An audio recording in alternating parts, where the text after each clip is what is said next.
Assalamualaikum warahmatullahi wabarakatuh. Nama saya Robiatul Adawiyah, NIM E2018-2009. Baik, di sini saya akan memaparkan ulang terkait materi atau penjelasan yang sudah dijelaskan oleh Bapak dosen mengenai inflasi dalam perspektif ekonomi konvensional ataupun Islam, seperti itu. Di sini pemahaman saya tersendiri dari materi yang sudah dijelaskan terkait inflasi tersendiri adalah merupakan suatu kecenderungan kenaikan harga dari suatu barang secara terus-menerus dalam waktu dan tempat tertentu, seperti itu.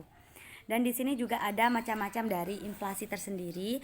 Ini dibedakan berdasarkan sifat, berdasarkan penyebab, berdasarkan asal. Yang pertama, berdasarkan sifat ini terbagi menjadi 3 inflasi.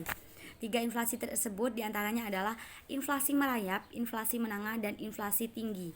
Yang mana inflasi merayap di sini presentasenya adalah 1-10%, seperti itu. Sedangkan inflasi menengah di sini adalah presentasenya 1-30%. Dan inflasi tinggi di sini presentasenya kurang lebih dari 100% setahun, seperti itu. Dan juga di sini ada inflasi berdasarkan penyebab inflasi. Dibagi menjadi 2 inflasi. Yang pertama adalah demand inflation atau inflasi permintaan, dan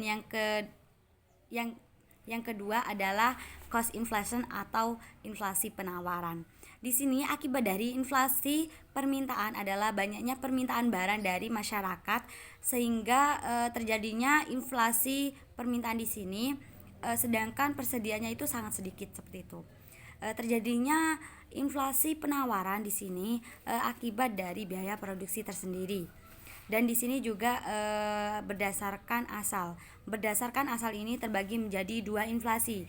Yang pertama adalah berdasar inflasi dari dalam negeri, dan yang kedua inflasi dari luar negeri. Di sini juga ada terbaginya inflasi secara ekonomi Islam, yang mana dibagi menjadi 2 inflasi, yaitu inflasi natural atau natural inflation, atau bisa disebut dengan inflasi yang secara alami, yang ini disebabkan oleh tidak dapat dikendalikan oleh manusia tersendiri, seperti itu. Dan yang kedua adalah human error inflation. Di sini human error inflation terjadi akibat korupsi atau administrasi yang sangat buruk, dan yang kedua pajak yang berlebihan, seperti itu. Dan juga ada beberapa dampak dari inflasi.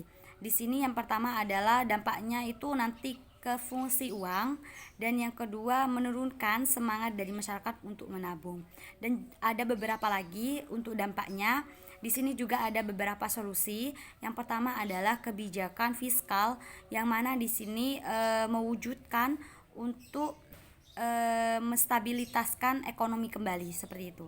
Dan yang kedua adalah kebijakan moneter, yang mana dalam Bank Islam tersendiri harus mengarahkan kebijakan moneter tersendiri untuk menstabilitaskan ekonominya, seperti itu. Mungkin hanya itu saja yang dapat saya jelaskan dan paparkan kembali terkait pemahaman materi yang sudah disampaikan oleh Bapak dosen. Kurang lebihnya saya mohon maaf. Wallahul muwaffiq ila aqwamit thoriq. Assalamualaikum warahmatullahi wabarakatuh.